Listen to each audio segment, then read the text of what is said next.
छोटी सी चीज बता देती हूँ सर मुझे बताइए, मुझे बोलने दीजिए, मुझे बोलने दीजिए। सर बंगाल के बारे में तो बोलेंगे ना। आवाज बंद करवाई गई, मुझे चुप करवाया गया। नहीं सर, आपकी आवाज थ्रू आउट ऑन थी। फराज साहब, आपकी आवाज थ्रू आउट ऑन थी, आपकी सारी बातें गई हैं और आप ये तो मानेंगे ना। भारतीय जनता पार्टी के प्रवक्ता ने हैक कर लिया आपकी डिबेट। जैसे इन्होंने डेमोक्रेसी को हैक किया हुआ है, वैसे ही आपकी डिबेट को भी इन्होंने हैक कर लिया। भारतीय जनता पार्टी ने तो पूरा देश हैक कर लिया, वो ठीक है, हमें क्षमता है लोगों से प्रेम करने की, लेकिन जाकर अपने नेता को जरूर कहिएगा। हुल्लड़ डिबेट में आपका स्वागत है। वक्फ बिल के विरोध में हुई आंदोलन ने अचानक से बंगाल के मुर्शिदाबाद में हिंसा का रूप ले लिया था और आज यह कब सा बीतने जा रहा है, लेकिन इस पर सियासत अभी भी फुल स्पीड से हो रही है। ऊपर से गोदी मीडिया दिन रात हिंदू मुस्लिम में लगी हुई है, धार्मिक आग हर तरफ से फैलाया जा रहा है, लोग एक दूसरे के जान के दुश्मन बनते जा रहे हैं, आपसी भाईचारा खत्म होती जा रही है, लेकिन नेता लोग अपनी राजनीति रोटियां सेकने में व्यस्त है। खैर, इस डिबेट में सपा प्रवक्ता ने गोदी एंकर को उसकी औकात याद दिला दी। अंत तक देखिए यह शानदार debate.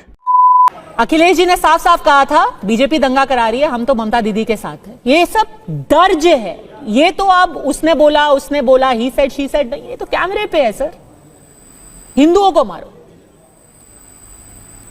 Padmaja ji, I hope मुझे अनइंटरप्टेड टाइम दे। बिल्कुल सर, बोलिए। आज प्रॉब्लम क्या हो रही है, जो भी आपने ये तस्वीर दिखाई, ये दुर्भाग्यपूर्ण है, ये दुर्भाग्यपूर्ण है। और हिंसा किसी भी तरह की हो, चाहे उत्तर प्रदेश में हो, बंगाल में हो, बिहार में हो, महाराष्ट्र में हो, उसको किसी तरह से जस्टिफाई नहीं किया जा सकता है।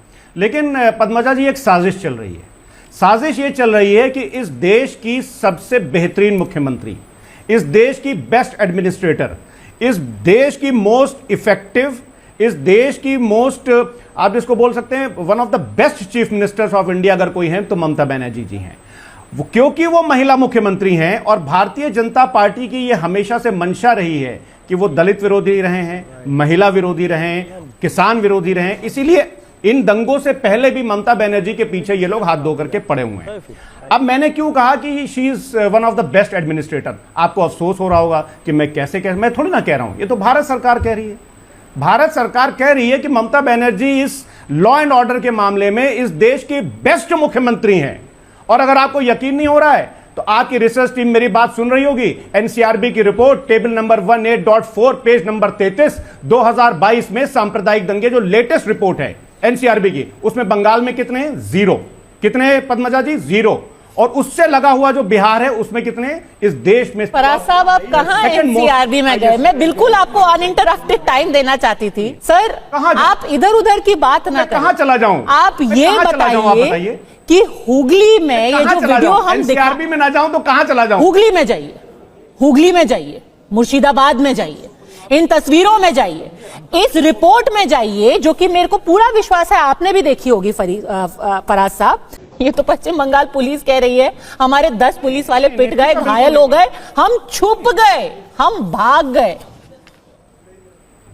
अब सुनिए, अरे अब सुनिए, देखिए क्या है कि ये उत्तर प्रदेश में एक पूरी पुलिस चौकी को वेंडलाइज कर दिया गया। ये मैं नहीं बोल रहा हूं, ये हिंदुस्तान टाइम्स की 17 अप्रैल की खबर है। उत्तर प्रदेश की पुलिस चौकी, तब तो फिर योगी आदित्यनाथ जी उत्तर प्रदेश के, मतलब बहुत खराब वहां पर लॉ एंड ऑर्डर चल रहा है। देखिए पद्मजा जी, क्या है कि हमको चश्मा उतारना पड़ेगा। भारतीय जनता पार्टी के एक विधायक हैं उत्तर प्रदेश में, सुरेश्वर सिंह जी, उन्होंने जब बहराइच हिंसा हुई थी, ध्यान से सुनिएगा, बहराइच हिंसा के मामले में भारतीय जनता युवा मोर्चा के नगर अध्यक्ष समेत 8 लोगों के खिलाफ एफआईआर कराई थी भारतीय जनता पार्टी के विधायक ने।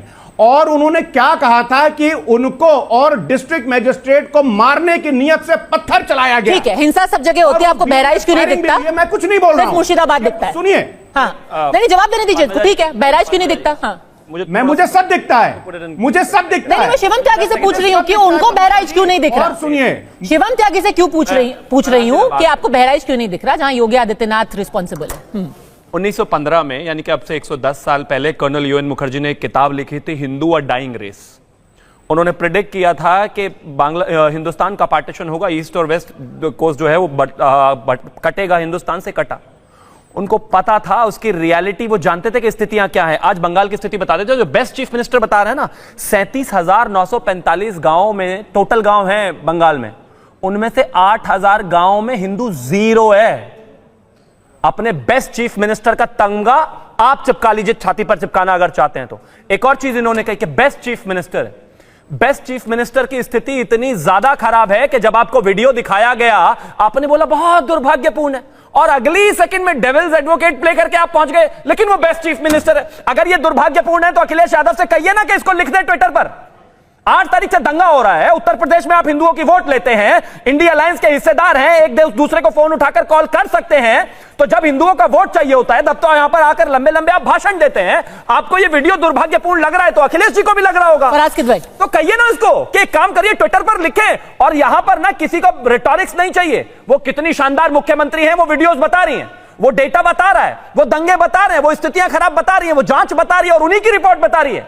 आपको उनका प्रवक्ता बनने की आवश्यकता नहीं है, लेकिन आपसे कोई बहुत ज्यादा उम्मीद नहीं करता। मैंने कहा कि वो कर्नल यूएन मुखर्जी ने जो किताब लिखी थी हिंदू अ डाइंग रेस, उनको पता था कि इस देश में ऐसे ऐसे नेता भी पैदा हो जाएंगे कि आंखों के सामने वीडियो चलेगा, लोग मरेंगे, महिलाओं की इज्जत जाएगी, लोगों की जान जाएगी, घर जाएगा, लोग पलायन करेंगे, लेकिन वो टीवी पर बैठकर कहेंगे सब चंगा सी, बहुत अच्छा है जी, वो तो one of the best chief minister है। फराज साहब करके शर्म कीजिए और कुछ लिख दीजिए, लिखवा दीजिए अपने नेता से अगर हो सके तो। पद्मजा जी एक ब्रेकिंग ले लीजिए कि समाजवादी पार्टी के प्रवक्ता ये मानते हैं कि भारत में हिंदुओं पर बहुत ज्यादा अत्याचार हो रहे हैं। अगर आप दलितों को हिंदू मानते हैं तो ये ministry of social justice and empowerment की रिपोर्ट है, एक धर्म के खिलाफ हिंसा से ये कटिंग दिखा रहे हैं अपनी, अत्याचार हो रहे हैं अपने आप में भाई। अब सुनिए, नहीं अब सामने बराबर ये गलत है, ये गलत है पद्मजा जी, ये गलत है Padmaja ji, this is wrong Padmaja ji, this is wrong. को ये कटिंग मिल पाए क्योंकि वहां के लोग जा पाए, ऑब्जेक्ट पद्मजा जी, डिबेट को डिरेल कर रहे हैं क्योंकि इनको पता है कि ये एक्सपोज होने जा रहे हैं। कुछ पता नहीं है मुझे, आप बोलिए, कटिंग दिखाने से काम नहीं चलेगा भाई।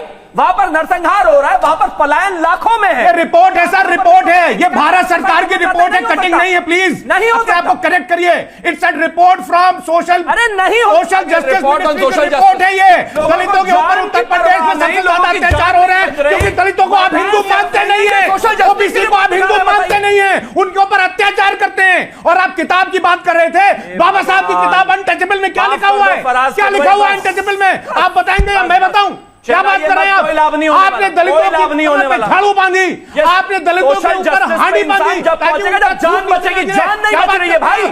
जिस राज्य में जान नहीं बच रही, बोलिए 2 शब्द उसके बारे में। अच्छा, 30 जान नहीं बच रही है भारत में, भारतीय जनता पार्टी की सरकार होने के बावजूद जान नहीं बच रही है। रघु सुनिए पद्मजा जी, राघवेंद्र वाजपेयी नहीं कर सकते, दंगा डिफेंड नहीं कर सकते, वो हमारा हिंदू भाई था उत्तर प्रदेश में। ये आपका हिंदू नहीं है, कोई हिंदू नहीं आपका है, तो कहिए अपने नेता से ट्वीट करवाइए जरा, कहिए ममता बनर्जी को फोन करें अभी उठाकर, दोनों एक ही अलायंस में है ना, कहिए फोन करें उनको कि जो हो रहा है बंगाल में वो गलत है, अगर है तो कहिए ना। फिर फराज साहब कह रहे हैं कि वो निंदा कर रहे हैं उसकी, गलत है ना फराज साहब? निंदा कर दी। अभी पिछले दिनों बिहार के तेजस्वी यादव का बयान था कि अगर मुस्लिमों की तरफ आंख उठाकर देखी तो हम बर्दाश्त नहीं करेंगे। ठीक है, उनसे जवाब ले लेते हैं, वो जवाब दे रहे, वो जवाब देंगे। बताइए फराज साहब, बोलने दीजिए उनको। फराज साहब, ऐसे डिबेट, इस तरह की डिबेट होती है क्या? अपने आप बराबर चिल्ला रहे हैं, ऐसे डिबेट होगा क्या? फराज साहब बताइए ना। जी मैंने 40 सेकंड नहीं बोला एंड ही इज इंटरप्टेड। आप तो शुरू से ही मान रहे हैं ना कि बंगाल में जो हिंसा हो रही है गलत है, तो आप ये भी मानेंगे ना फराज साहब? क्योंकि मैं आपको एक छोटी सी चीज बता देती हूँ यहाँ पे, मुझे तो लग रहा है कि छोटी सी चीज बता देती हूँ सर, मुझे बताइए, मुझे बोलने दीजिए, मुझे बोलने दीजिए सर। बंगाल के बारे में तो बोलेंगे ना। आवाज बंद करवाई गई, मुझे चुप करवाया गया। नहीं सर, आपकी आवाज थ्रू आउट ऑन थी फराज साहब, आपकी आवाज थ्रू आउट ऑन थी, आपकी सारी बातें गई हैं और आप ये तो मानेंगे ना। भारतीय जनता पार्टी के प्रवक्ता ने हैक कर लिया आपकी डिबेट, जैसे इन्होंने डेमोक्रेसी को हैक किया हुआ है वैसे ही आपकी डिबेट को भी इन्होंने हैक कर लिया। भारतीय जनता पार्टी ने तो पूरा देश हैक कर लिया, वो ठीक है, हमें क्षमता है लोगों से प्रेम करने की, लेकिन आज जाकर अपने नेता को जरूर कहिएगा कि एक ट्वीट बंगाल पर आवश्यक है। राघवेंद्र वाजपेयी के बारे में आप कुछ बताएंगे? अभी महाराष्ट्र में एक किसान को पीट पीट करके इसलिए मार दिया गया क्योंकि उसने, और क्या वो हिंदू नहीं था? फराज किदवई साहब, आपने जितने भी वाक्य यहां पर बताए हैं, जितने भी आपने घटनाएं बताई हैं, सबको हम इंडिविजुअली डिस्कस कर सकते हैं, उसमें पुलिस इन्वेस्टिगेशन हो रहा है, केस हो रहा है। मेरा सवाल यह था कि एक सिस्टमैटिक तरीके से 2 अलग अलग दिन और एक ही दिन में 3-3, 4-4 जगह पर हिंसा की गई। पद्मजा जी पहले गारंटी लीजिए कि भारतीय जनता पार्टी के प्रवक्ता बीच में नहीं इंटरप्ट करेंगे। ठीक है, गारंटी। उम्मीद है आप भी नहीं इंटरप्ट मत कीजिए, बोलिए। करना हो तो मुझे मौका मत दीजिए, मैं बैठा हुआ हूं। नहीं बोलिए फराज साहब। क्योंकि सारी कंसिस्टेंसी तो इन्होंने ब्रेक कर दी। मेरा ओपनिंग स्टेटमेंट था पद्मजा जी कि दुर्भाग्यपूर्ण है, ऐसा नहीं होना चाहिए, किसी देश के किसी भी पार्ट में नहीं होना चाहिए। सर ये मेरा सवाल नहीं है इंटेलिजेंस फेलियर है कि नहीं है, मेरा सवाल ये नहीं था सर, इंटेलिजेंस फेलियर है कि नहीं है, और क्या उसको घुमाने की कोशिश की जा रही है कि कहिए, बताएगी ना ये।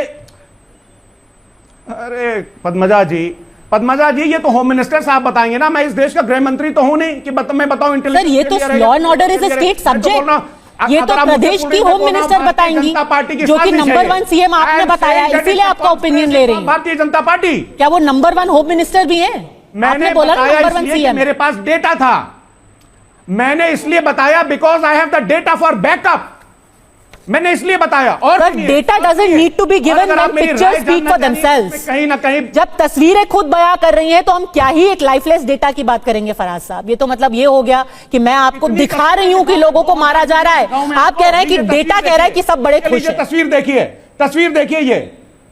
तस्वीर देखिए, ये क्या है, जरा इसको देख करके बताइए। देखिए तस्वीरें देखने पर आ जाएंगे तो इस देश में बहुत सारी तस्वीरें और वीडियोस दिखेंगी, लेकिन अगर आप मेरी राय मांग रही है पद्मजा जी, तो आप देखिएगा कि भारतीय जनता पार्टी का एंगल आएगा, क्योंकि अगर आप मुजफ्फरनगर दंगे की भी बात करिएगा तो Vikram Saini was the only convicted MLA from Bharatiya Janata party जिसको कोर्ट ने सजा दी थी मुजफ्फरनगर दंगे। मोहम्मद फैज खान भारतीय जनता पार्टी के एमएलए बोलते हैं। तो फराज साहब गारंटी ले रहे हैं बीजेपी का एंगल आज नहीं तो कल तो निकल करके आएगा, उसमें ज्यादातर भारतीय जनता पार्टी के लोगों का हाथ होता है। जनता पार्टी के प्रवक्ता शिवम भाई हैं, बिल्कुल निकल कर आएगा, जरूर बोलेंगे वो, लेकिन मैं एक और आप नोट कर लीजिएगा ये, इसमें भी भारतीय जनता पार्टी किसी और दंगे से जो फराज साहब गिनवा रहे हैं उससे मुर्शिदाबाद की तुलना नहीं हो सकती, क्योंकि मुर्शिदाबाद का दंगा नहीं है।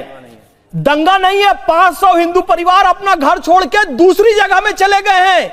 इसे कहते हैं जिनोसाइड, इसे कहते हैं पलायन, इसे कहते हैं नस्लसंहार। ये पूरे के पूरे कॉलोनी को खत्म कर देना, या तो मार डालना, उन्हें यहां से भगा देना। इसकी तुलना बार बार महाराष्ट्र में वहां मारपीट हुई, मुजफ्फरनगर में हुआ, इससे नहीं की जा सकती। भैया 500 परिवार पलायन कर चुके और बार बार कह रहा हूं ये पलायन हुआ है, हिंदुओं पर अत्याचार हुआ है, आप उसको डिफेंड मत कीजिए। और इसमें हिंदू और दलित का मैटर मत एक मुसलमान का कर्तव्य है कि शिया और सुन्नी के बीच में जो विभेद है उसको दूर करे, जो बरेलवी और देवबंदी के बीच में विभेद है उसको दूर करे, दलित और ब्राह्मण के बीच क्या हो रहा है, ठाकुर के बीच क्या हो रहा है, हिंदू उसको देख रहा है।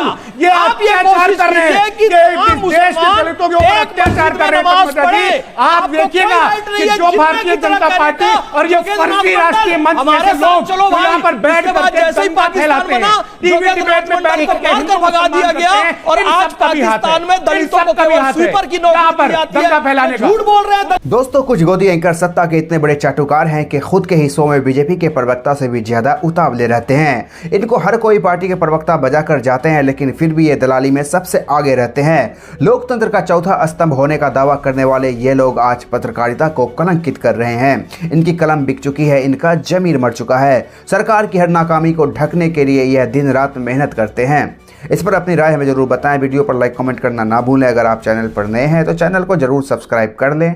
धन्यवाद।